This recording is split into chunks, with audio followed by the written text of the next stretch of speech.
ചാനലിൻ്റെ ഐക്കണിൽ തൊട്ട് പ്ലേലിസ്റ്റ് സെലക്ട് ചെയ്താൽ ചാനലിൽ ഇതുവരെ പറഞ്ഞിട്ടുള്ള എല്ലാ ഓഡിയോ ബുക്സും കൂട്ടുകാരെ കാത്തിരിക്കുന്നു.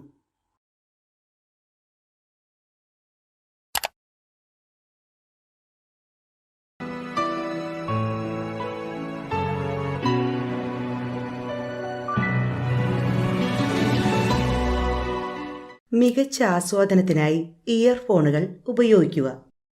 എല്ലാ കൂട്ടുകാർക്കും കോഫി ടൈം ഓഡിയോ ബുക്കിലേക്ക് സ്വാഗതം. പ്രശസ്ത ബംഗാളി ചലച്ചിത്ര സംവിധായകൻ സത്യജിത് റായ് ലോകമെങ്ങും അറിയപ്പെടുന്ന സിനിമാ സംവിധായകനാണ്. പക്ഷേ അദ്ദേഹം ഒരു നല്ല കഥാകൃത്താണെന്ന കാര്യം നമ്മിൽ പലർക്കും അറിയില്ല. ഡിറ്റക്റ്റീവ് കഥകളുടെ ആകാംക്ഷയും പിരിമുറുക്കവും നിറയുന്ന അസാധാരണമായ കഥകൾ അദ്ദേഹം രചിച്ചിട്ടുണ്ട്. ഇന്ന് കൂട്ടുകാർക്ക് വേണ്ടി അവതരിപ്പിക്കുന്നത് ബംഗാളി സാഹിത്യത്തിൽ നിന്നുള്ള അദ്ദേഹത്തിൻ്റെ കഥയാണ്. കഥയുടെ പേര് രക്തക്കറ. ടക്കി ബാബുവിൻ്റെ ശരിയായ പേര് ചോദിച്ച് മനസ്സിലാക്കാൻ കഴിഞ്ഞില്ല. മുഖർജി എന്നാണ് ജാതിപേര്. ഒരു തവണ അദ്ദേഹത്തെ കണ്ടാൽ പിന്നെ ആ മുഖം മറക്കാനാവില്ല. ഏകദേശം 6 അടി ഉയരം. ദേഹത്ത് ദുർമേധസ് തീരെയില്ല.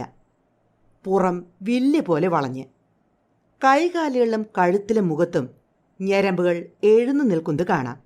ടെന്നീസ് കോളറുള്ള വെള്ള ഷർട്ടും കറുത്ത ഫ്ലാനലിൻ്റെ പാൻറ്റും വെള്ള സോക്സും വെള്ള ഷൂസും. ഡാർജിലിംഗിൽ ഇതായിരുന്നു അദ്ദേഹത്തിൻ്റെ അംഗീകൃത വേഷം. ഇതുകൂടാതെ അദ്ദേഹത്തിൻ്റെ കയ്യിൽ നല്ലൊരു വടിയും കാണും. കാട്ടിലെ കുണ്ടും കുഴിയും നിറഞ്ഞ വഴിയിലൂടെ നടക്കുന്ന ശീലമുള്ളതുകൊണ്ട് അദ്ദേഹത്തിന് വടി കൂടിയേ കഴിയൂ എന്ന് തോന്നുന്നു. 10 വർഷം മുമ്പാണ് ടക്കി ബാബുവിനെ ഞാൻ പരിചയപ്പെട്ടത്. ഞാൻ കൽക്കത്തയിൽ ഒരു ബാങ്കിലാണ് ജോലി ചെയ്തിരുന്നത്. എനിക്ക് 10 ദിവസത്തെ അവധി ബാക്കിയുണ്ടായിരുന്നു. വൈശാഖ മാസത്തിൽ ഞാൻ എൻ്റെ പ്രിയ പട്ടണമായ ഡാർജിലിംഗിൽ പോയി.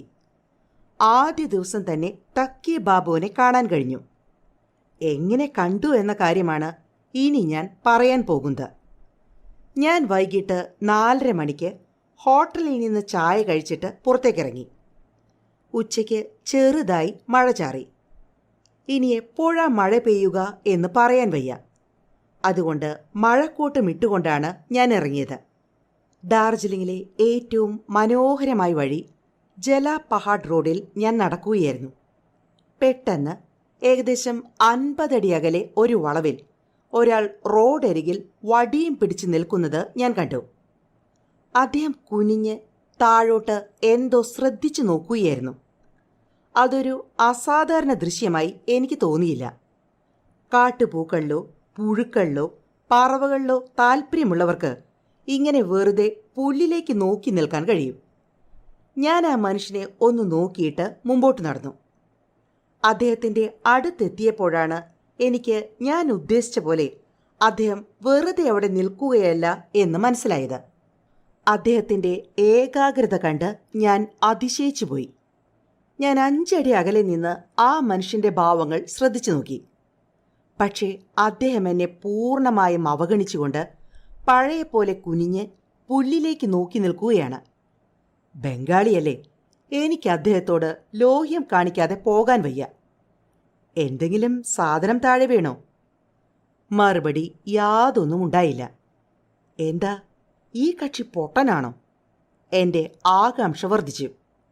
കാര്യമെന്താണെന്നറിയാതെ മുമ്പോട്ടില്ല എന്ന് ഞാൻ നിശ്ചയിച്ചു. ഞാനൊരു സിഗരറ്റ് കത്തിച്ചു. 2-3 മിനിറ്റ് കഴിഞ്ഞപ്പോൾ അനങ്ങാമ്പാറ അനങ്ങുന്ന പോലെ തോന്നി. അദ്ദേഹം കുറേ കൂടി കുനിഞ്ഞിട്ട് തൻ്റെ വലത് കൈ പുല്ലിലേക്ക് നീട്ടി. ഇടതൂർന്ന് നിൽക്കുന്ന പുല്ലിനിടയിലേക്ക് അദ്ദേഹത്തിൻ്റെ വിരലുകൾ നീങ്ങി. എന്നിട്ട് കൈ ഉയർത്തി തള്ളവിരലിനും ചൂണ്ടുവിരലിനും നടുവിൽ ഒരു ചെറിയ വളയം കണ്ടു. സൂക്ഷിച്ചു നോക്കിയപ്പോൾ അതൊരു ബട്ടണാണെന്ന് എനിക്ക് മനസ്സിലായി. 8-അണത്തുട്ടിൻ്റെ അത്ര വലിപ്പം. ഒരുപക്ഷെ കോട്ടിലെ ബട്ടണാവും. ബട്ടൺ എടുത്ത് അദ്ദേഹം സൂക്ഷിച്ചു നോക്കി. പിന്നീട് തിരിച്ചും മറിച്ചും നോക്കുന്നത് കണ്ടു. എന്നിട്ട് ഛേ എന്ന് സങ്കടത്തോടെ പറഞ്ഞു.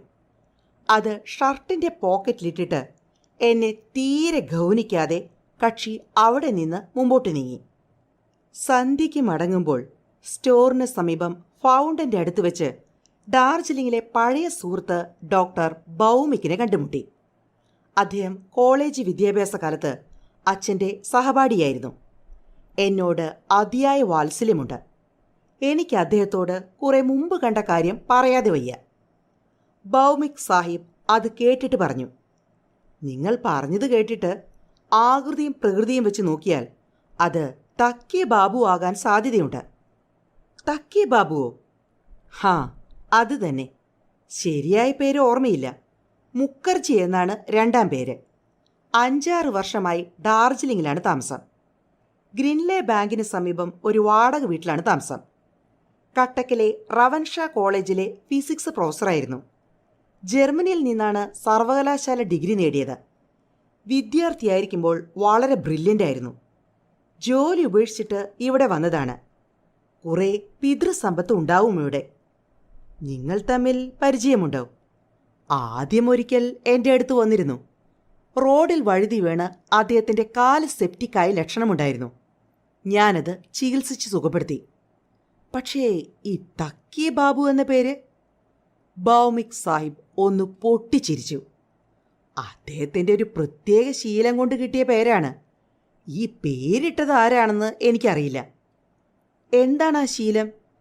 നിങ്ങൾ കണ്ടതല്ലേ, വഴിയിൽ നിന്ന് ഒരു ബട്ടൺ എടുത്ത് അദ്ദേഹം പോക്കറ്റിലിട്ടത്. ഇതാണ് പ്രൊഫസറുടെ ശീലം, അഥവാ ഹോബി. എവിടെ നിന്നെങ്കിലും എന്തെങ്കിലും എടുത്ത് പോക്കറ്റിലിടും. ഏത് സാധനവും. എന്തുകൊണ്ടോ ആ മനുഷ്യനോട് എനിക്ക് വളരെ താല്പര്യം തോന്നി. ഡോക്ടർ ഭൗമിക് പറഞ്ഞു, നാം അതിനെ സാധാരണ കാര്യമാണെന്ന് കരുതും. പക്ഷേ അദ്ദേഹം പറയും അത് വളരെ വില പിടിച്ച സാധനമാണെന്ന്. കാരണം അതോട് ബന്ധപ്പെട്ട ഏതെങ്കിലും സംഭവം ഉണ്ടായിരിക്കും. അത് അദ്ദേഹം എങ്ങനെ അറിയും? ഡോക്ടർ ഭൗമിക് തൻ്റെ വാച്ചിലേക്ക് നോക്കിയിട്ട് പറഞ്ഞു, അത് നിങ്ങൾ തന്നെ അദ്ദേഹത്തോട് ചോദിക്കൂ. വിസിറ്ററെ കിട്ടിയാൽ അദ്ദേഹത്തിന് വലിയ സന്തോഷമാകും.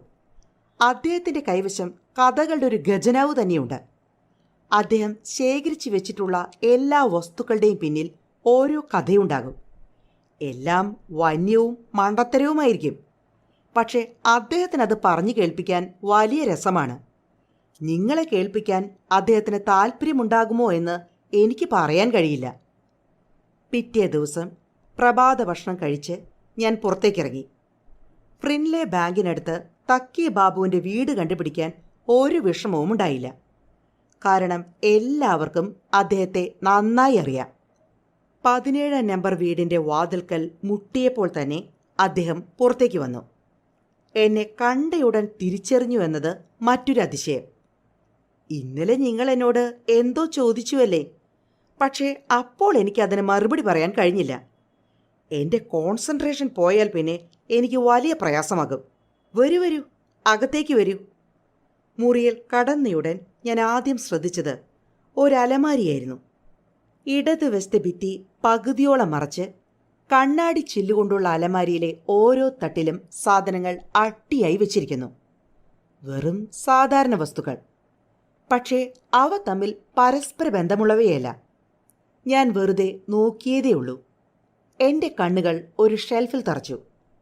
ഒരു വൃക്ഷത്തിൻ്റെ വേര്, തുരുമ്പ് പിടിച്ച ഒരു താഴ്, ഒരു പഴയ ഗോൾഡ് ഫ്ലോക്ക് ടിൻ, കമ്പിളി നെയ്യുന്നൊരു സൂചി, ഒരു ഷൂ ബ്രഷ്, ഒരു ടോർച്ച് ലൈറ്റ്, ബാറ്ററി, അങ്ങനെ പലതും. ഞാൻ അത്ഭുതത്തോടെ അവ നോക്കി നിന്നപ്പോൾ അദ്ദേഹം പറഞ്ഞു, അതൊക്കെ കണ്ടാൽ നിങ്ങൾക്ക് വിശേഷിച്ച് ഒരു രസവും തോന്നില്ല. അതിൻ്റെ ശരിയായ മൂല്യമെന്തെന്ന് എനിക്കേ അറിയൂ. ഞാൻ ചോദിച്ചു, ഈ വസ്തുക്കളുടെയൊക്കെ പിന്നിൽ ഓരോ കഥയുണ്ട് എന്ന് കേട്ടിട്ടുണ്ട്. അത് ശരിയാണോ? ശരിയാണ്. പക്ഷേ അതൊക്കെ എല്ലാ കാര്യത്തിലും പതിവുള്ളതല്ലേ? ഉദാഹരണത്തിന് അങ്ങ് കെട്ടുന്ന റിസ്റ്റ് വാച്ച്. അദ്ദേഹം കൈ ഉയർത്തി എന്നെ തടഞ്ഞു. എന്തെങ്കിലും സംഭവം തീർച്ചയായും കാണും. പക്ഷേ എല്ലാ കാര്യങ്ങളിലും ആ സംഭവത്തിൻ്റെ സ്വാധീനമുണ്ടാവില്ല. ചിലപ്പോഴൊക്കെ അതിൻ്റെ സ്വാധീനം നിലനിൽക്കുന്ന കാര്യങ്ങളും ഉണ്ടാകും. ഉദാഹരണമായി ഇന്നലത്തെ ബട്ടൺ. മുറിയിലെ വലതുവശത്തുള്ള റൈറ്റിംഗ് ടേബിളിൽ ബട്ടൺ വെച്ചിരുന്നു. അദ്ദേഹം ആ ബട്ടൺ എൻ്റെ നേരെ കാട്ടി. തവിട്ട് നിറത്തിലുള്ള കോട്ടിലെ ബട്ടൺ. എനിക്കതിൽ യാതൊരു മഹത്വവും തോന്നിയില്ല. എന്താ, വല്ലതും പിടികിട്ടിയോ? ഇല്ല എന്ന് പറയേണ്ടി വന്നു എനിക്ക്. ടക്കി ബാബു പറഞ്ഞു, ഈ ബട്ടൺ ഒരു മാനിൻ്റെ കോട്ടിലെ ബട്ടണാണ്. അദ്ദേഹം കുതിരപ്പുറത്തിരുന്ന് ജലാപഹാഡ് റോഡിൽ കൂടി പോയി. 60 വയസ്സിനടുത്ത് പ്രായം കാണും. റൈഡിംഗ് വേഷത്തിലായിരുന്നു അയാൾ. ആരോഗ്യമുള്ള നല്ല ഉറച്ച മിലിട്ടറി ശരീരം. എനിക്ക് ബട്ടൺ കിട്ടിയ സ്ഥലത്ത് വെച്ച് അദ്ദേഹത്തിന് ഹൃദയാഘാതമുണ്ടായി. കുതിരപ്പുറത്തു നിന്ന് ആൾ താഴെ വീണു. 2 വഴിയാത്രക്കാർ അത് കണ്ട് ഓടിയെത്തി. പക്ഷേ അപ്പോഴേക്കും ആൾ മരിച്ചു കഴിഞ്ഞിരുന്നു. കുതിരപ്പുറത്തു നിന്നും താഴെ വീഴുന്നതിനിടയിൽ ബട്ടൺ പൊട്ടി റോഡരികിൽ വീണു. ഇതൊക്കെ അങ്ങ് കാണാറുണ്ടോ? മനസ്സിനെ ഏകാഗ്രമാക്കാമെങ്കിൽ ഒക്കെ കാണാൻ കഴിയും. എപ്പോൾ കാണും? ഇതുപോലുള്ള വിശേഷപ്പെട്ട വസ്തുക്കളുടെ അടുത്തെത്തുമ്പോൾ എനിക്ക് തലവേദന തോന്നും. അതോടെ എൻ്റെ കാഴ്ച മങ്ങും. താഴെ വീണു പോകുമോ എന്ന് തോന്നും. പക്ഷേ എന്നാലും ആ വസ്തു ഞാൻ കാണും. എൻ്റെ കാല് അതോടെ സ്റ്റഡിയാകും. ഒരു എക്സ്പെരിമെൻ്റ് എന്ന നിലയിൽ എൻ്റെ ശരീരത്തിൻ്റെ ടെമ്പറേച്ചർ വർദ്ധിക്കും. ഇതെപ്പോഴും സംഭവിക്കാറുണ്ട്. ഇന്നലെ രാത്രി 8 മണി വരെ എനിക്ക് പനിയായിരുന്നു. ഏറെ നേരം പനി നിൽക്കില്ല. ഇപ്പോൾ ഞാൻ പൂർണ്ണ ആരോഗ്യവാനാണ്. സംഗതി വിചിത്രമാണെങ്കിലും എനിക്കതിൽ രസം തോന്നി. ഞാൻ ചോദിച്ചു, 1-2 ഉദാഹരണങ്ങൾ കൂടി പറയാമോ? ടക്കി ബാബു തുടർന്നു, എൻ്റെ അലമാരി ഉദാഹരണങ്ങൾ കൊണ്ട് നിറഞ്ഞിരിക്കുന്നു. ആ നോട്ട്ബുക്ക് നിങ്ങൾക്ക് കാണാമല്ലോ. അതിൽ ഓരോ സംഭവത്തിൻ്റെയും വിവരണമുണ്ട്, വിസ്തരിച്ച്. താങ്കൾക്ക് ഏത് കാര്യമാണ് അറിയേണ്ടത്? ഞാൻ എന്തെങ്കിലും പറയുന്നതിന് മുമ്പായി അദ്ദേഹം അലമാരിയുടെ കണ്ണാടി ചില്ല് മാറ്റി ഉള്ളിൽ നിന്ന് 2 സാധനങ്ങൾ പുറത്തെടുത്തു. അത് ടേബിളിൽ വെച്ചു. ഒരു പഴയ ഊളൻ കയ്യുറ, മറ്റേത് കണ്ണടയുടെ ചില്ല്. ഈ കയ്യുറ കാണാമല്ലോ? ടക്കി ബാബു ചോദിച്ചു. ഞാൻ ആദ്യം ശേഖരിച്ച സാധനം. എന്നുവെച്ചാൽ ഇതാണ് എൻ്റെ ശേഖരണത്തിലെ ആദ്യത്തെ ഐറ്റം. ഇതെനിക്ക് സ്വിറ്റ്സർലൻഡിലെ ലൂസൺ പട്ടണത്തിന് പുറത്ത് ഒരു കാട്ടിൽ നിന്ന് ലഭിച്ചതാണ്. അപ്പോൾ മാർബുർഗിലാണ് എൻ്റെ വിദ്യാഭ്യാസം പൂർത്തിയായത്. നാട്ടിലേക്ക് മടങ്ങുന്നതിന് മുമ്പായി ഞാൻ കോണ്ടിനെൻ്റ് ചുറ്റിക്കറങ്ങി.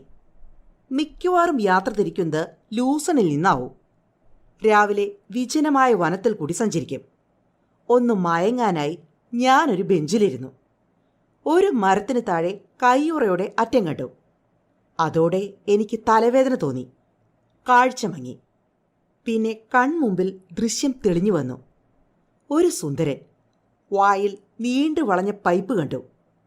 കയ്യുറയിട്ട കയ്യിൽ ഒരു വടിയുമായി വഴിയിലൂടെ നടന്നു വരുന്നു. പൊടുന്നനെ കുറ്റിക്കാട്ടിൻ്റെ പിറകിൽ നിന്ന് 2 പേർ ചാടി വീണ് അദ്ദേഹത്തെ ആക്രമിച്ചു. അദ്ദേഹം നിസ്സഹായനായി കാലും കൈയുമിട്ട് അടിച്ചു. ബഹളത്തിനിടയിൽ അദ്ദേഹത്തിൻ്റെ വലത്തെ കൈയിലെ കയ്യുറ താഴെ വീണു. അക്രമികൾ അദ്ദേഹത്തെ നിർദ്ദയം കൊലപ്പെടുത്തി. കോട്ടിൻ്റെ പോക്കറ്റിൽ നിന്ന് പണവും കയ്യിലെ സ്വർണ്ണ വാച്ചും എടുത്തിട്ട് സ്ഥലം വിട്ടു. സത്യത്തിൽ ഇത് നടന്ന സംഭവമാണോ? ഞാൻ 3 ദിവസം ആശുപത്രിയിലായിരുന്നു. പനി കാരണം ഡെലേറിയം പിടിപെട്ടു. കൂടാതെ മറ്റ് ചില പ്രശ്നങ്ങളും. ഡോക്ടർ സ്റ്റൈനിറ്റ്സിന് രോഗകാരണം കണ്ടുപിടിക്കാനായില്ല. പിന്നെ അസുഖം അങ്ങനെ തന്നെ മാറി. ആശുപത്രി വിട്ടിട്ട് ഞാൻ അക്കാര്യം അന്വേഷിച്ചു. 2 വർഷം മുമ്പ് ആ കാട്ടിൽ അതേ സ്ഥലത്ത് വെച്ച് കൗണ്ട് ഫോർട്ട്നൻ മുസേപ്പ് എന്ന പണക്കാരൻ കൊല ചെയ്യപ്പെട്ടു. ഇതേ രീതിയിൽ അയാളുടെ മകൻ അച്ഛൻ്റെ കയ്യുറ തിരിച്ചറിഞ്ഞു. അദ്ദേഹം പറഞ്ഞത് കേട്ടാൽ അവിശ്വസിക്കാൻ തോന്നുകയില്ല. അന്നു തൊട്ട് താങ്കൾ വസ്തുക്കൾ ശേഖരിക്കാൻ തുടങ്ങുകയായിരുന്നു. ഈ കയ്യുറ കിട്ടി 10 വർഷത്തേക്ക് അതുപോലുള്ള അനുഭവം ഉണ്ടായില്ല. അതിനിടെ ഞാൻ നാട്ടിലേക്ക് മടങ്ങി കട്ടക്കിലെ കോളേജിൽ പ്രൊഫസറായി പ്രവൃത്തിയെടുത്തു. അവധിക്കാലത്ത് എങ്ങോട്ടെങ്കിലും യാത്ര പുറപ്പെടും. ഒരിക്കൽ വോൾട്ടേറിലെത്തിയപ്പോൾ മറ്റൊരു അനുഭവമുണ്ടായി. സമുദ്രതീരത്ത് ഒരു കല്ലന്വേഷിച്ച് പുറപ്പെട്ടു. അവിടെ വെച്ച് ഈ കണ്ണട കിട്ടി. ഇത് +പവറിൻ്റെ ഗ്ലാസ്സാണ്. ഒരു മദ്രാസി മാന്യൻ കണ്ണട ഊരിവെച്ചതാണ്. അദ്ദേഹം കുളിക്കാനിറങ്ങി. പിന്നീട് അദ്ദേഹം കരയ്ക്ക് കയറിയില്ല. അദ്ദേഹത്തിൻ്റെ കാലുകൾ കോച്ചി പിടിച്ചു. അദ്ദേഹം വെള്ളത്തിൽ മുങ്ങി മരിച്ചു. വെള്ളത്തിൽ കൈ ഉയർത്തി അദ്ദേഹം സഹായം യാചിച്ചു. ആ നിലവിളി വളരെ ഹൃദയഭേദകമായിരുന്നു. അദ്ദേഹത്തിൻ്റെ കണ്ണടയുടെ ഈ ചില്ല് എനിക്ക് 4 വർഷം കഴിഞ്ഞ് കിട്ടി. അതും ഒരു യഥാർത്ഥ വസ്തുത. അന്വേഷിച്ചപ്പോൾ എനിക്ക് കാര്യം പിടികിട്ടി. Well known dressing case. മൃതവ്യക്തി കോയമ്പത്തൂരിൽ താമസക്കാരൻ, ശിവരമൺ എന്ന് പേര്. തക്കി ബാബു കയ്യുറയും കണ്ണാടിച്ചില്ലും യഥാസ്ഥാനം കൊണ്ടുവച്ചു. എന്നിട്ട് തിരിച്ച് തൻ്റെ സീറ്റിലിരുന്നു. എൻ്റെ അലമാരിയിൽ ഏതൊക്കെ വസ്തുക്കളുണ്ടെന്ന് നിങ്ങൾക്കറിയാമോ? 172 ഐറ്റംസ്. കഴിഞ്ഞ 30 വർഷം കൊണ്ട് ശേഖരിച്ച വസ്തുക്കൾ. ഇങ്ങനത്തെ ശേഖരത്തെപ്പറ്റി നിങ്ങൾ കേട്ടിട്ടുണ്ടോ? ഞാൻ നിഷേധഭാവത്തിൽ തലയാട്ടി. എന്നിട്ട് പറഞ്ഞു, താങ്കളുടെ ഈ ഹോബി വളരെ യുണീക്കാണ്, സംശയം വേണ്ട. പക്ഷേ ഈ വസ്തുതകളുടെയൊക്കെ പിന്നിൽ മരണവുമുണ്ടായിരുന്നു. അദ്ദേഹം ഗൗരവത്തിൽ പറഞ്ഞു. സംഗതി ശരിയാണ്. മരണമെന്ന് പറഞ്ഞാൽ പോരാ. ആകസ്മികവും അസാധാരണവുമായ മരണം, കൊലപാതകം, ആത്മഹത്യ, അപകടമരണം, ഹാർട്ട് അറ്റാക്ക്, ഇമാതിരി സംഭവങ്ങളുമായി ബന്ധപ്പെട്ട് കഴിഞ്ഞിട്ടും എന്നിൽ യാതൊരു പ്രതികരണവും ഉളവായിട്ടില്ല. ഈ സാധനങ്ങളൊക്കെ അങ്ങേക്ക് യാത്രക്കിടയിൽ ലഭിച്ചതാണോ? ഏറിയ പങ്കും അങ്ങനെ കിട്ടിയതാണ്. ബാക്കി കരിഞ്ചന്തയിലും ലേലത്തിലും ക്യൂറിയോ കടകളിൽ നിന്നും ശേഖരിച്ചു. ഈ കട്ട് ഗ്ലാസ് കൊണ്ടുള്ള മധ്യ ഗ്ലാസ് കൽക്കത്തയിലെ റസൽ സ്ട്രീറ്റിൽ ഒരു ലേലക്കടയിൽ നിന്ന് കിട്ടിയതാണ്. ഈ പാത്രത്തിൽ ബ്രാൻഡിയും വിഷവും ചേർത്ത് കൊടുത്ത് 19-ാം നൂറ്റാണ്ടിൽ ഒരു സായിപ്പിനെ കൽക്കത്തയിൽ വെച്ച് കൊലപ്പെടുത്തി. ഞാൻ കുറേ നേരം അലമാരയിലെ വസ്തുക്കളിൽ നിന്ന് കണ്ണെടുത്ത് തക്കി ബാബുവിൻ്റെ മുഖം ശ്രദ്ധിച്ചു. വളരെ ശ്രദ്ധിച്ചിട്ടും അവിടെ കള്ളലക്ഷണമൊന്നും കണ്ടില്ല. ഇനി വല്ല വട്ടുകേസാണോ? ഇല്ല, അങ്ങനെ തോന്നുന്നില്ല. ഭ്രാന്തന്മാരുടെ കണ്ണുകളിൽ വിഷാദവും നിരാശയും കാണുന്നത് കവികളിലും സന്യാസികളിലും തപസ്വികളിലും കാണാൻ കഴിയും. പിന്നെ ഞാൻ അവിടെ ഇരുന്നില്ല. യാത്ര പറഞ്ഞ് അവിടെ നിന്ന് ഇറങ്ങാൻ ഭാവിച്ചപ്പോൾ അദ്ദേഹം പറഞ്ഞു, ഇനിയും വരണം. നിങ്ങളെപ്പോലുള്ള മാന്യന്മാർക്കായി എൻ്റെ വാതിൽ എപ്പോഴും തുറന്നിട്ടിരിക്കും. ആട്ടെ, താങ്കൾ എവിടെയാണ് താമസിക്കുന്നത്? എലിസ് വില്ല ഹോട്ടലിൽ. ഹോ, അപ്പോൾ 10 മിനിറ്റിൻ്റെ കാര്യമേ ഉള്ളൂ. താങ്കളുടെ കൂടെ സമയം ചെലവഴിക്കാൻ സന്തോഷം. ചിലരെ എനിക്ക് തീരെ സഹിക്കാൻ പറ്റില്ല. പക്ഷേ നിങ്ങൾ സഹൃദയനും വിദ്യാസമ്പന്നനുമാണ്. വൈകുന്നേരം ഡോക്ടർ ഭൗമിക് ചായയ്ക്ക് ക്ഷണിച്ചിരുന്നു. എന്നെ കൂടാതെ മറ്റ് 2 പേരെ കൂടി അദ്ദേഹം ക്ഷണിച്ചിട്ടുണ്ടായിരുന്നു. ചായയും മിക്സ്ചറും കേക്കും കഴിക്കുന്നതിനിടയിൽ ഞാൻ തക്കി ബാബുവിൻ്റെ കാര്യം എടുത്തിട്ടു. ഭൗമിക് സാഹിബ് ചോദിച്ചു, അവിടെ താങ്കൾ എത്ര നേരമുണ്ടായിരുന്നു? 1.5 മണിക്കൂർ നേരം. ദൈവമേ, 1 മണിക്കൂർ നേരം ആ കള്ളമൊക്കെ കേട്ടുകൊണ്ടിരുന്നോ? ഡോക്ടർ അത്ഭുതം കൂറി. ഞാൻ പുഞ്ചിരിച്ചുകൊണ്ട് പറഞ്ഞു, നല്ല മഴയായിരുന്നു. പുറത്ത് കറങ്ങാൻ പറ്റാത്ത അവസ്ഥ. ഹോട്ടൽ മുറിയിൽ അടച്ച് കഴിയുന്നതിനേക്കാൾ ഭേദം അദ്ദേഹത്തിൻ്റെ കഥകൾ കേൾക്കുകയാകാം. ആരെ പറ്റിയായിരുന്നു അദ്ദേഹം സംസാരിച്ചത്? 40 വയസ്സുള്ള ഒരാൾ ചോദിച്ചു. ഡോക്ടർ ഭൗമിക് അദ്ദേഹത്തെ പരിചയപ്പെടുത്തി തന്നു. മിസ്റ്റർ ഗാസ്താഗേർ. തക്കി ബാബുവിൻ്റെ വിനോദ കഥകളെപ്പറ്റി ഗാസ്താഗേർ പരിഹാസത്തോടെ പറഞ്ഞു. ഇമ്മാതിരി ആളുകളുമായി സംസാരിച്ച് ഇവിടുത്തെ അന്തരീക്ഷം എന്തിനു മലിനമാക്കുന്നു? ഡോക്ടർ ഭൗമിക് പറഞ്ഞു. ഇത്ര വലിയ പട്ടണത്തിലെ വായു മലീമസമാക്കാനുള്ള ശേഷി അദ്ദേഹത്തിനുണ്ടാകുമോ? ഉണ്ടാവില്ല. മിസ്റ്റർ നക്സർ എന്നു പേരുള്ള മൂന്നാമൻ ഇന്ത്യയിലെ കള്ളപ്പരിശുകളെപ്പറ്റി ഒരു പ്രഭാഷണം തന്നെ നടത്തി. ഒടുവിൽ ക്ഷീണിതനായി ഞാൻ പറഞ്ഞു, തക്കി ബാബു ഭാര്യയും കുട്ടികളും ഒന്നുമില്ലാതെ ഒറ്റയ്ക്ക് കഴിയുന്ന വ്യക്തി. ആ നിലയ്ക്ക് അദ്ദേഹം പറയുന്നത് മറ്റുള്ളവരെ ബാധിക്കില്ല. ഡോക്ടർ ഭൗമിക് കഴിഞ്ഞ 30 വർഷമായി ഡാർജിലിംഗിൽ കഴിയുന്ന ആളാണ്. ഗാസ്താഗീറും പഴയ ആൾ തന്നെ. ഒടുവിൽ അവരോടായി എനിക്കൊരു ചോദ്യം ചോദിക്കാനുണ്ടായിരുന്നു.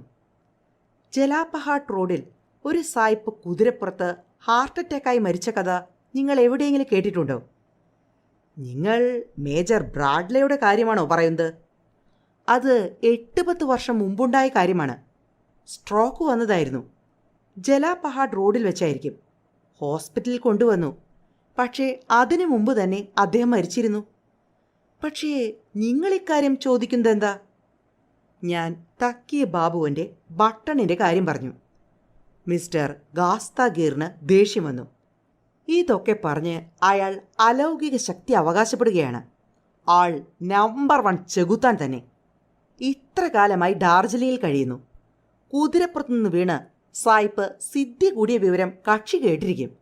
അതിൽ അലൗകിക ശക്തിക്ക് എന്തു കാര്യം? ഞാനും അക്കാര്യം നോട്ട് ചെയ്തിരുന്നു. ഡാർജിലിംഗിൽ താമസിക്കുന്ന തക്കി ബാബുവിന് അവിടെ നടന്നൊരു സംഭവം അറിയാൻ കഴിയും. അങ്ങനെ ഞാൻ ആ സംഭാഷണം നീട്ടിക്കൊണ്ടുപോയില്ല. അതും ഇതുമൊക്കെ പറഞ്ഞ് ചായ കൂടി തീർന്നപ്പോൾ ഞാൻ എഴുന്നേറ്റു. എന്നോടൊപ്പം മിസ്റ്റർ നക്സറും എഴുന്നേറ്റു. അദ്ദേഹവും ഏലീസ് വില്ലയുടെ അടുത്താണ് താമസം എന്ന് പറഞ്ഞു.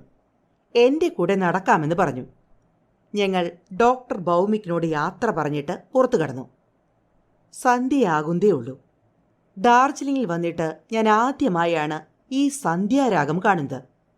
മേഘം മാഞ്ഞ് അസ്തമയ സൂര്യൻ്റെ കിരണങ്ങൾ സ്റ്റേജിലെ സ്പോട്ട്ലൈറ്റ് പോലെ പട്ടണത്തിലും അടുത്തുള്ള കുന്നുകളിലും തിളങ്ങിക്കണ്ടു. മിസ്റ്റർ നക്സർ കാണാനും കേൾക്കാനും നല്ല യോഗ്യൻ. പക്ഷെ കയറ്റം കയറുമ്പോൾ അദ്ദേഹം കിതയ്ക്കുന്നതുപോലെ തോന്നി. അദ്ദേഹം കിതച്ചുകൊണ്ട് ചോദിച്ചു, അദ്ദേഹം എവിടെയാ താമസം? ഞാൻ ചോദിച്ചു, കാണണോ ആളിനെ? വേണ്ട വേണ്ട, വെറുതെ ചോദിച്ചു എന്നേ ഉള്ളൂ. ടക്കി ബാബുവിൻ്റെ വീട്ടിലേക്കുള്ള വഴി പറഞ്ഞു കൊടുത്തിട്ട് ഞാൻ പറഞ്ഞു, അദ്ദേഹം നടക്കാൻ പോകാറുണ്ട്. വഴിയിൽ വെച്ച് തന്നെ അദ്ദേഹത്തെ കണ്ടു എന്നും വരാം. അതിശയം തന്നെ. അങ്ങനെ തന്നെ സംഭവിച്ചു. ഞങ്ങൾ പറഞ്ഞു തീർന്നില്ല. 2 മിനിറ്റിനകം അദ്ദേഹം ഒരു വളവ് തിരിഞ്ഞു വരുന്നത് കണ്ടു. ഏകദേശം 20 അടി അകലെ അദ്ദേഹം എത്തി. വലത് കൈയിൽ വടിയും ഇടത് കൈയിൽ മടക്കിയ പത്രവും പേറി ഞങ്ങളുടെ നേരെ വരുന്നു. എന്നെ കണ്ടയുടൻ അദ്ദേഹത്തിൻ്റെ മുഖത്ത് പ്രകടമായ വികാരം സന്തോഷവുമല്ല സന്തോഷക്കുറവുമല്ല. കണ്ടയുടൻ അദ്ദേഹം പറഞ്ഞു, വീട്ടിൽ കറണ്ടില്ല, അതുകൊണ്ട് മെഴുകുതിരി വാങ്ങിക്കൊണ്ടുവരികയാണ്. സുജന മര്യാദയനുസരിച്ച് ഞാൻ മിസ്റ്റർ നക്സറെ അദ്ദേഹത്തിന് പരിചയപ്പെടുത്തി. ഇദ്ദേഹം മിസ്റ്റർ നക്സർ, ഇത് മിസ്റ്റർ മുഖർജി. നക്സർ സായിപ്പിൻ്റെ ചിട്ടക്കാരനാണെന്ന് തോന്നിച്ചു. നമസ്കാരം പറയാതെ അദ്ദേഹം തൻ്റെ വലത് കൈ മുമ്പോട്ട് നീട്ടി. നാക്കുകൊണ്ട് യാതൊന്നും പറയാതെ തക്കി ബാബു അദ്ദേഹത്തിൻ്റെ കൈ പിടിച്ചു കുലുക്കി. ഹസ്തദാനം കഴിഞ്ഞു. എന്നിട്ട് അതേ മട്ടിൽ നിൽപ്പായി. തന്നോടൊപ്പം നക്സർ സാഹിബിനും ഉത്സാഹക്കുറവ് കണ്ടു. 1/2 നിമിഷം നോക്കി നിന്നിട്ടും സ്ഥിതിയിൽ മാറ്റം കാണാതെ നക്സർ പറഞ്ഞു, വെൽ, ഞങ്ങൾ മുമ്പോട്ട് നടക്കുകയാണ്. അങ്ങയെപ്പറ്റി കേട്ടിട്ടുണ്ട്. ഭാഗ്യത്തിന് നേരിട്ട് പരിചയപ്പെടാനും കഴിഞ്ഞു. അതെ, നടക്കട്ടെ മിസ്റ്റർ മുഖർജി എന്ന് ഞാനും പറഞ്ഞു. ഇപ്പോൾ തക്കി ബാബു ഭ്രാന്തനെ പോലെ തോന്നിച്ചു. റോഡിന് ഒത്ത നടുവിൽ നിന്ന് എന്തോ ആലോചിക്കുകയാണോ അദ്ദേഹം? ഞങ്ങൾ അദ്ദേഹത്തെ കണ്ട് യാത്ര പറഞ്ഞ കാര്യം ഒരു പക്ഷേ മറന്നുപോയിരിക്കും. നക്സർ ബാബുവിനെ ഇഷ്ടപ്പെട്ടില്ല എന്നും വരാം. പക്ഷേ എന്നോട് രാവിലെ വളരെ അടുപ്പം കാട്ടി. അദ്ദേഹത്തെ പിന്നിട്ട് ഞങ്ങൾ മുമ്പോട്ട് നടന്നു. ഞാനൊന്ന് പുറകിലോട്ട് നോക്കി. അദ്ദേഹം അതേപോലെ അവിടെ തന്നെ നിൽക്കുന്നു. നക്സർ ബാബു അദ്ദേഹത്തെ പറ്റിയുള്ള തൻ്റെ അഭിപ്രായം പറഞ്ഞു. നിങ്ങൾ പറഞ്ഞപ്പോൾ തോന്നിയതിലും എത്രയോ വലിയ വട്ടുകേസാണിത്. എനിക്കിപ്പോൾ മനസ്സിലായി. രാത്രി മണി 9 ഞാൻ അത്താഴവും കഴിച്ച് ഒരു മുറുക്കാൻ വായിലാക്കിയിട്ട് ഡിറ്റക്റ്റീവ് നോവലുമെടുത്ത് എൻ്റെ കിടക്കയിലേക്ക് പോവാൻ ഭാവിച്ചപ്പോൾ ഒരു വെയിറ്റർ വന്ന് പറഞ്ഞു, ആരോ താങ്കളെ കാണാൻ വന്നിട്ടുണ്ട്. വെളിയിൽ വന്ന് നോക്കിയപ്പോൾ ഞാൻ അന്തം വിട്ടു. രാവേറെയായിട്ടും ഈ തക്കി ബാബു? അദ്ദേഹം അടുത്തു വന്ന് ചോദിച്ചു, ഇവിടെ സ്വസ്ഥമായിരിക്കാൻ പറ്റിയ ഇടമുണ്ടോ? പുറത്തിരിക്കാനും എനിക്ക് വിരോധമില്ല. പക്ഷേ മഴത്തുള്ളികൾ വീണു തുടങ്ങി. അകത്തെവിടെയെങ്കിലും ഒറ്റയ്ക്കിരുന്ന്? ഞാൻ അദ്ദേഹത്തെ എൻ്റെ മുറിക്കുള്ളിലേക്ക് കൊണ്ടുപോയി. കസാരയിലിരുന്ന് കിതച്ചുകൊണ്ട് അദ്ദേഹം പറഞ്ഞു, എൻ്റെ പൾസ് ഒന്ന് നോക്കൂ. ഞാൻ നിങ്ങളെ നിങ്ങളെന്ന് വിളിക്കുന്നതുകൊണ്ട് മറ്റൊന്നും വിചാരിക്കരുത്. അദ്ദേഹത്തിൻ്റെ ദേഹത്ത് തൊട്ടപ്പോൾ ഞാൻ ഞെട്ടിപ്പോയി. നല്ല പനി തോന്നി. ഞാൻ പരിഭ്രമിച്ചു. അനാസിൻ തരട്ടെ, എൻ്റെ പക്കലുണ്ടാകും. തക്കി ബാബു ചിരിച്ചുകൊണ്ട് പറഞ്ഞു, ഒരു സിന്നും കഴിച്ചതുകൊണ്ട് പ്രയോജനമുണ്ടാവില്ല. ഇന്ന് രാത്രി മുഴുവൻ പനിച്ചിരിക്കും. നാളെ പനി ഇറങ്ങും. പക്ഷേ ശരിയായ കാര്യം പനിയല്ല. ഞാൻ നിങ്ങളുടെ അടുക്കൽ ചികിത്സയ്ക്ക് വന്നതല്ല. എനിക്ക് ആ മോതിരം ആവശ്യമുണ്ട്. മോതിരം? ഏത് മോതിരത്തിൻ്റെ കാര്യമാണ് ഇദ്ദേഹം പറയുന്നത്? ഞാൻ അന്തം വിട്ട് നിൽക്കുന്നത് കണ്ട് അദ്ദേഹം പറഞ്ഞു, നസ്കറെന്നോ ലസ്കറെന്നോ ഏതാണ്ടൊരു പേര് നിങ്ങൾ പറഞ്ഞില്ലേ? അയാളുടെ കയ്യിലെ മോതിരം നിങ്ങൾ ശ്രദ്ധിച്ചില്ലേ? വില കുറഞ്ഞ മോതിരം. കല്ലും രത്നവും ഒന്നും വെച്ചിട്ടില്ല. പക്ഷേ ആ മോതിരം എനിക്ക് വേണം. എനിക്ക് പൊടുന്നനെ ഓർമ്മ വന്നു. മിസ്റ്റർ നക്സറുടെ വലതു കൈയിൽ ഒരു വെള്ളി മോതിരം ഞാൻ കണ്ടതാണ്. തക്കി ബാബു തുടർന്നു പറഞ്ഞു, ഹസ്തദാനം ചെയ്തപ്പോൾ ആ മോതിരം എൻ്റെ കയ്യിൽ കൊണ്ടു. എൻ്റെ ഉള്ളിൽ ഏതോ എക്സ്പ്രഷൻ ഉണ്ടായ അനുഭവം. പിന്നെ എൻ്റെ ജീവിതത്തിൽ ഉണ്ടാകാവുന്ന കാര്യം തന്നെ സംഭവിച്ചു. റോഡരികിൽ നിന്ന് ഞാൻ സംഭവം നോക്കിക്കൊണ്ടിരുന്നു.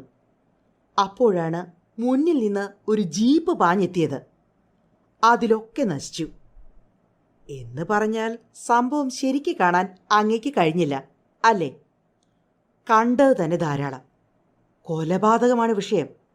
കൊലപാതകിയുടെ മുഖം ഞാൻ ശരിക്ക് കണ്ടില്ല. മോതിരമിട്ട കൈകൊണ്ട് ഒരാൾ മറ്റൊരാളുടെ കഴുത്ത് പിടിച്ച്. വിക്ടിം ബംഗാളിയല്ല. അയാളുടെ തലയിൽ രാജസ്ഥാനി തൊപ്പിയും കണ്ണിൽ സ്വർണ്ണ ഫ്രെയിമുള്ള കണ്ണടയും.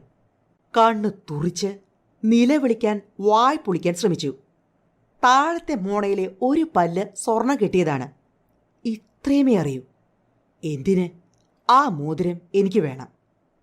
ഞാൻ കുറേ നേരം തക്കി ബാബുവിനെ നോക്കി നിന്നു. എന്നിട്ട് പറഞ്ഞു, മിസ്റ്റർ മുഖർജി, താങ്കൾക്ക് യഥാർത്ഥത്തിൽ മോതിരം വേണമെങ്കിൽ മിസ്റ്റർ നക്സറിനോട് നേരിട്ട് പോയി ചോദിക്കൂ. എനിക്ക് അദ്ദേഹത്തെ അടുത്ത് പരിചയമില്ല. കണ്ടിട്ടുണ്ട് എന്നേ ഉള്ളൂ. എനിക്കറിയുന്നിടത്തോളം താങ്കളുടെ ഹോബിയോട് പുള്ളിക്കാരന് മതിപ്പ് കാണില്ല. പിന്നെ ഞാൻ ചോദിച്ചിട്ട് എന്ത് കാര്യം? അതിലും ഭേദം. Very sorry mister Mukherjee. അദ്ദേഹത്തെ ഇടയ്ക്ക് തടഞ്ഞുകൊണ്ട് എനിക്ക് സംസാരിക്കേണ്ടി വന്നു. ഞാൻ ചോദിച്ചാലും പ്രയോജനമുണ്ടാവില്ല. ഈ മോതിരത്തോട് മറ്റു മനുഷ്യർക്ക് വലിയ താല്പര്യമാണ്. അത് താങ്കൾക്കും അറിയാം. അദ്ദേഹം ആ സാധനം ഉപയോഗിക്കുന്നില്ലായിരുന്നെങ്കിൽ. പിന്നെ അദ്ദേഹം അവിടെ ഇരുന്നില്ല. ഒരു ദീർഘശ്വാസം വിട്ടിട്ട് കസാര വിട്ട് എഴുന്നേറ്റു. ചാറ്റൽ മഴയ്ക്കിടയിൽ കൂടി ഇരുട്ടിൽ നടന്നു. എനിക്ക് തോന്നി, ഇദ്ദേഹത്തിൻ്റെ ആവശ്യം വളരെ വിചിത്രം തന്നെ. വഴിയിൽ നിന്ന് സാധനം തപ്പിയെടുക്കുന്നത് മറ്റൊരു കാര്യം. പക്ഷേ മനുഷ്യർ സ്വന്തമായി ഉപയോഗിക്കുന്ന വസ്തുക്കൾ ശേഖരിച്ച് സ്വന്തം ശേഖരം വലുതാക്കുന്നത് അന്യായമാണ്. ഇക്കാര്യത്തിൽ ആർക്കും അദ്ദേഹത്തെ സഹായിക്കാൻ പറ്റില്ല. എനിക്ക് എങ്ങനെ പറ്റും? ഇനി നസ്കറിൻ്റെ കാര്യമാണെങ്കിൽ ആൾ ഗൗരവക്കാരൻ. ചോദിച്ചാൽ മോതിരം കിട്ടുമെന്ന് കരുതാൻ വയ്യ. നിങ്ങളിപ്പോൾ കേട്ടുകൊണ്ടിരിക്കുന്നത് coffee time audio books YouTube channel. പിറ്റേ ദിവസം രാവിലെ മേഘങ്ങൾ അകന്നുപോയി. പകൽ വെളുത്തു. അത് കണ്ട് ഞാൻ ബർച്ചി ഹില്ലിലേക്ക് നടന്നു. ഒരു സാധാരണ ദിവസം. മാളിൽ ആൾക്കൂട്ടം കണ്ടു. ആൾക്കൂട്ടത്തിനിടയിൽ കൂടി ഞാൻ നടന്നു. കുതിരകളുടെയും പരിശീലകരുടെയും തട്ട് കിട്ടാതെ സാവധാനം ഞാൻ ഒബ്സർവേറ്ററി ഹില്ലിൻ്റെ പടിഞ്ഞാറുള്ള ഏകാന്ത പാതയിലെത്തി. ഇന്നലെ രാത്രി തൊട്ട് തക്കി ബാബുവിൻ്റെ ദയനീയ മുഖം കൂടെ കൂടെ എൻ്റെ മുമ്പിൽ എത്തിക്കൊണ്ടിരുന്നു. നസ്കറിനെ കാണാൻ പറ്റിയാൽ അദ്ദേഹത്തോട് മോതിരത്തിൻ്റെ കാര്യം പറയാം എന്നെനിക്ക് തോന്നി തുടങ്ങിയിരുന്നു. അദ്ദേഹത്തിന് മോതിരത്തിൽ പ്രത്യേകിച്ച് താല്പര്യമൊന്നുമില്ലെങ്കിൽ ചോദിച്ചാൽ തന്നു എന്നും വരാം. തക്കി ബാബുവിന് മോതിരം കൊണ്ടുകൊടുത്താൽ അദ്ദേഹം എത്ര സന്തുഷ്ടനാകുമെന്ന് എനിക്ക് ഊഹിക്കാവുന്നതേ ഉള്ളൂ. കുട്ടിക്കാലത്ത് എനിക്ക് പോസ്റ്റൽ സ്റ്റാമ്പ് ശേഖരണമുണ്ടായിരുന്നു. ഒരു ഹോബിയുടെ ലഹരി എന്താണെന്ന് അന്ന് ഞാൻ അറിഞ്ഞിട്ടുണ്ട്. തക്കി ബാബുവിനാണെങ്കിൽ വഴക്കും വക്കാണവും ഇഷ്ടപ്പെടാത്ത യോഗ്യൻ. സ്വന്തം ഹോബിയുടെ കാര്യത്തിൽ മുഴുകിക്കഴിയുന്ന ആൾ. ആരെയും നിർബന്ധിച്ച് തൻ്റെ കൂടെ നിർത്താൻ ശ്രമിക്കാറില്ല അദ്ദേഹം. ഒരുപക്ഷെ മറ്റൊരാളുടെ സാധനത്തോട് അദ്ദേഹത്തിന് തോന്നിയ ആദ്യത്തെ കമ്പമാവും ഇത്. സാധനമാണെങ്കിൽ വിലയേറിയതുമല്ല. ഇന്നലെ രാത്രി തന്നെ എനിക്കൊരു കാര്യം ഊഹിക്കാൻ കഴിഞ്ഞു. അദ്ദേഹത്തിന് അലൗകികമായ കഴിവൊന്നും ഉണ്ടാകില്ല. അദ്ദേഹത്തിൻ്റെ ഇഷ്ടാനിഷ്ടങ്ങളൊക്കെ അരവട്ടുള്ള പ്രകൃതം കൊണ്ട് തന്നെയാവണം. പക്ഷേ ഈ മോതിരം കൊണ്ട് പെണ്ണും പിടക്കോഴിയുമില്ലാത്ത ആ മനുഷ്യന് സന്തോഷമായാൽ മറ്റുള്ളവർക്ക് എന്തു ഛേദം? പക്ഷേ ബർച്ചിയിൽ വഴി 2 മണിക്കൂർ പോയിട്ടും എനിക്ക് നസ്കർ ബാബുവിനെ കാണാൻ പറ്റിയില്ല. ഞാൻ മാളിൽ എത്തിയപ്പോൾ ഏകദേശം 10 മണിയായിരുന്നു. അപ്പോഴും ആൾക്കൂട്ടമുണ്ടായിരുന്നു. പക്ഷേ ആദ്യം കണ്ടത്രയില്ല. 10-12 പേരുമുള്ള കൂട്ടങ്ങൾ അങ്ങിങ്ങ് ചേർന്ന് നിൽക്കുന്നു. ഏതോ വിഷയത്തിൽ സജീവമായ ചർച്ചയിലാണവർ. പോലീസ്, അന്വേഷണം, കൊലപാതകം തുടങ്ങിയ വാക്കുകൾ കേട്ടു.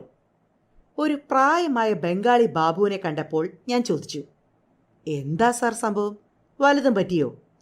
അദ്ദേഹം പറഞ്ഞു, കൽക്കത്തയിലേതോ സസ്പെക്റ്റഡ് ക്രിമിനൽ ഇവിടെ വന്ന് ഒളിച്ചിരിപ്പുണ്ട്. അയാളെ പിന്തുടർന്ന് പോലീസ് എത്തിയിരിക്കുന്നു. അന്വേഷണം നടത്തുന്നു. ആ മനുഷ്യൻ്റെ പേര് താങ്കൾക്കറിയുമോ? ശരിയായ പേര് അറിയില്ല. ഇവിടെ തൻ്റെ പേര് നക്സർ എന്നാണ് കൊടുത്തിരിക്കുന്നത്. എൻ്റെ നെഞ്ചു പിടച്ചു. ഒരാളിനെ അയാളുടെ യഥാർത്ഥ പേര് പറയാൻ കഴിയൂ. അതാകട്ടെ ഡോക്ടർ ഭൗമിക്കും. എനിക്ക് അദ്ദേഹത്തിൻ്റെ വീട് വരെ പോകേണ്ടി വന്നില്ല. ലേഡേൻ ലാർ റോഡിൽ റിക്ഷാ സ്റ്റാൻഡിൽ വെച്ച് ഗസ്താഗീറും ഭൗമിക്കുമായി കണ്ടു. അവർ പറഞ്ഞു, ഇന്നലെ അയാൾ വൈകിട്ട് എൻ്റെ വീട്ടിൽ വന്ന് ചായ കുടിച്ചു. 3 ദിവസം മുമ്പ് വയറുവേദനയ്ക്ക് ചികിത്സ കഴിഞ്ഞ് പോയതാണ് ഒറ്റയാൻ. ഇവിടെ പുതിയതായി വന്നതാണ്. അതോർത്ത് വീട്ടിൽ ഭക്ഷണം കഴിക്കാൻ ക്ഷണിച്ചു. എന്നിട്ടിപ്പോൾ കേൾക്കുന്നതോ? പിടികിട്ടിയോ ആളെ? അതോ? ഞാൻ ചോദിച്ചു. ഇതുവരെ പിടികിട്ടിയിട്ടില്ല. രാവിലെ തൊട്ട് ആൾ അപ്രത്യക്ഷനായി. പോലീസ് അന്വേഷിക്കുന്നുണ്ട്. ഈ പട്ടണത്തിൽ തന്നെ ഉണ്ടാകും. ഓടി എങ്ങോട്ട് പോകാനാണ്? പക്ഷേ എന്തു വലിയ വേലത്തരമാണ് അല്ലേ? ഭൗമിക്കും ഗസ്താഗീറും പോയി. എനിക്കപ്പോൾ തോന്നി, എൻ്റെ നാടിമിടുപ്പും ശരിയല്ല. നസ്കർ കുറ്റവാളിയാണെന്ന് ഞാൻ വിചാരിച്ചില്ല. പക്ഷേ തക്കിയ ബാബുവിന് അയാളുടെ മോതിരത്തോട് എന്ത് ഭ്രാന്താ തോന്നിയത്? കൊലപാതകിയുടെ കയ്യിലെ മോതിരം. പക്ഷേ ഇക്കാര്യമൊട്ട് തക്കിയ ബാബു അറിഞ്ഞതുമില്ല. അദ്ദേഹത്തിന് അലൗകികമായ വല്ല കഴിവുമുണ്ടോ? വഴിയിൽ നിന്ന് ഞാൻ ഇക്കാര്യമൊക്കെ ആലോചിച്ചുകൊണ്ട് നിന്നപ്പോൾ എനിക്ക് തോന്നി, ഒന്ന് പോയി തക്കിയ ബാബുവിനെ കണ്ടാലോ? അദ്ദേഹം ഇക്കാര്യം അറിഞ്ഞു കാണുമോ? ഇക്കാര്യമൊന്ന് കണ്ടുപിടിക്കണം. പക്ഷേ 17 നമ്പർ വീട്ടിൽ 2-3 പ്രാവശ്യം തട്ടിയിട്ടും മറുപടി ഒന്നും ഉണ്ടായില്ല. കാർമേഘവും പരന്നു തുടങ്ങി. ഞാൻ വേഗം ഹോട്ടലിലേക്ക് നടന്നു. 1/2 മണിക്കൂർ കഴിഞ്ഞപ്പോൾ കൊടുമഴ തുടങ്ങി. മിന്നിത്തിളങ്ങിയ സൂര്യോദയം ഇപ്പോൾ ഒരു വിദൂര സ്വപ്നം മാത്രം. പോലീസ് തിരക്കിട്ട് അന്വേഷിക്കുന്നു. മിസ്റ്റർ നക്സർ എവിടെയെങ്കിലും ഒളിച്ചോ? ആരെയാ അദ്ദേഹം കൊന്നത്? എങ്ങനെ കൊല നടത്തി? 3:30 മണിക്ക് ഞങ്ങളുടെ ഹോട്ടൽ മാനേജർ മിസ്റ്റർ സോന്തി പറഞ്ഞു, നസ്കർ താമസിച്ച കെട്ടിടത്തിൻ്റെ പിന്നിലുള്ള കുന്നിൻ പുറത്തിന് 30 അടി താഴെ കുഴിയിൽ ഒരാളുടെ ശവം ലഭിച്ചു. നെറ്റി മുഴുവൻ തകർന്ന് തരിപ്പണമായിരുന്നു. ആത്മഹത്യ. ബുദ്ധിഭ്രംശം കൂടിയപ്പോൾ കാല് തെന്നി താഴെ വീണത്. ഇങ്ങനെ പല സാധ്യതകളും ആളുകൾ നിരത്തുന്നുണ്ട്. വ്യാപാരകാര്യത്തിൽ പങ്കാളിയുമായി പിണങ്ങി. അതുകൊണ്ട് അയാളെ കൊല ചെയ്തു. ശവം ഒളിപ്പിച്ചു വെച്ചു. എന്നിട്ട് ഡാർജിലിംഗിൽ വന്ന് ഒളിച്ചു. പോലീസ് ശവം കണ്ടെത്തി എന്നും കേൾക്കുന്നു. എന്തായാലും തക്കിയ ബാബുവിനെ ഒന്ന് പോയി കണ്ടേ മതിയാകൂ. അദ്ദേഹം പറഞ്ഞ കാര്യങ്ങൾ തള്ളിക്കളയാനാവില്ല. സ്വിറ്റ്സർലൻഡിലെയും വാൾട്ടറിലെയും കാര്യങ്ങൾ ഊഹിച്ചെടുത്തതാകും അദ്ദേഹം. ഡാർജിലിംഗിലെ കാര്യം അദ്ദേഹത്തിന് മുമ്പ് തന്നെ അറിയാമായിരിക്കണം. പക്ഷേ നക്സർ കൊലപാതകിയാണെന്ന് എങ്ങനെ അദ്ദേഹം ഊഹിച്ചു? 5 മണിയായപ്പോൾ മഴ ഒന്ന് ശമിച്ചു. ഞാൻ അദ്ദേഹത്തിൻ്റെ വീട്ടിൽ പോയി. വാതിൽക്കൽ മുട്ടിയപ്പോൾ തന്നെ കതക് തുറന്നു. തക്കി ബാബു ചിരിച്ചുകൊണ്ട് പറഞ്ഞു, ഹാ, ആരാ ഇത്? വരൂ സഹോദര, അകത്തേക്ക് വരൂ. ഞാൻ നിങ്ങളുടെ കാര്യമാണ് ആലോചിച്ചുകൊണ്ടിരുന്നത്. ഞാൻ അകത്ത് കയറി. സന്ധ്യയായി തുടങ്ങി. തക്കിയ ബാബുവിൻ്റെ മേശപ്പുറത്ത് ഒരു മെഴുകുതിരി മിന്നി കത്തിക്കൊണ്ടിരുന്നു. ഇന്നും വിദ്യുശക്തിയില്ല. അദ്ദേഹം പുഞ്ചിരിച്ചുകൊണ്ട് പറഞ്ഞു. ഞാൻ കസാരയിലിരുന്നു കൊണ്ട് പറഞ്ഞു, അങ്ങ് വിവരം അറിഞ്ഞോ? നിങ്ങളുടെ ആ നസ്കറുടെ കാര്യം ഞാൻ എങ്ങനെ അറിയും? എനിക്ക് നേരത്തെ അറിയാമായിരുന്നു. ശരി, എങ്കിലും ഞാൻ അയാളോട് നന്ദിയുള്ളവനാണ്. നന്ദിയോ? ഞാൻ അതിശയിച്ചു പോയി. എൻ്റെ ശേഖരത്തിലെ ഏറ്റവും വിലയേറിയ സാധനം എനിക്ക് തന്നിട്ടാണ് അയാൾ പോയത്. തന്നിട്ട് പോയോ? എൻ്റെ തൊണ്ടയിടറി. നോക്കൂ, ഇതാ മേശപ്പുറത്തുണ്ട്. ഞാൻ മേശപ്പുറത്തേക്ക് കണ്ണോടിച്ചപ്പോൾ മെഴുകുതിരിക്കരികെ തുറന്ന നോട്ട്ബുക്കിൽ ആ മോതിരം ഇരിക്കുന്നു. സംഭവ വിവരം ഞാൻ എഴുതി. Item number 173. തക്കി ബാബു വിശദീകരിച്ചു. എനിക്കൊരു സംശയം ജനിച്ചു. തന്നിട്ട് പോയി പോലും. അതെങ്ങനെ? എപ്പോൾ തന്നിട്ട് പോയി? ആരെങ്കിലും വെറുതെ തന്നിട്ട് പോകുമോ? തക്കി ബാബുവിൻ്റെ ദീർഘശ്വാസം. ബലം പ്രയോഗിച്ച് കൈക്കലാക്കി. ഞാൻ സ്തബ്ധനായിരുന്നു. മുറിയിലെ ടൈം പീസ് ടിക് ടിക് എന്ന് അടിച്ചുകൊണ്ടിരുന്നു. നിങ്ങൾ വന്നത് നന്നായി. നിങ്ങൾക്ക് ഞാനൊരു കാര്യം തരാം. അത് സൂക്ഷിച്ചു വെക്കണം, തക്കി ബാബു എന്നോടായി പറഞ്ഞു. തക്കി ബാബു കസാരയിൽ നിന്ന് എഴുന്നേറ്റിട്ട് മുറിയുടെ മറുവശത്തെ ഇരുണ്ട മൂലയിലേക്ക് ചെന്നു. ഇത് ഞാൻ എൻ്റെ ശേഖരത്തിൽ സൂക്ഷിക്കേണ്ടതായിരുന്നു. പക്ഷേ ഇതിൻ്റെ ശക്തി എനിക്ക് താങ്ങാനാവില്ല. കൂടെ കൂടെ പനി വരുന്നു. ഒരു വല്ലാത്ത ദൃശ്യം എൻ്റെ കൺമുമ്പിൽ നൃത്തമാടുന്നു. വർത്തമാനം പറഞ്ഞു പറഞ്ഞ് അദ്ദേഹം ഇരുട്ടത്തു നിന്നും വെളിച്ചത്തേക്ക് വന്നു. തൻ്റെ വലത് കൈ എൻ്റെ നേരെ നീട്ടി. ആ കൈയിൽ അദ്ദേഹത്തിൻ്റെ പഴയ വടി കണ്ടു. മെഴുകുതിരി വെട്ടത്തിൽ ഒരു കാര്യം എനിക്ക് മനസ്സിലായില്ല. വടിയുടെ പിടിയിലുള്ള ചുവന്ന പാട് ഉണങ്ങിയ രക്തത്തുള്ളി തന്നെയാണത്, അല്ലാതെ അത് മറ്റൊന്നുമല്ല. ബംഗാളി സാഹിത്യത്തിൽ നിന്നുള്ള രക്തക്കറ എന്ന ഇന്നത്തെ കഥ എല്ലാ കൂട്ടുകാർക്കും ഇഷ്ടമായി എന്നു തന്നെ കരുതുന്നു. അടുത്ത തവണ ഞാൻ എത്തും വരെ എല്ലാ കൂട്ടുകാർക്കും നന്ദി, നമസ്കാരം.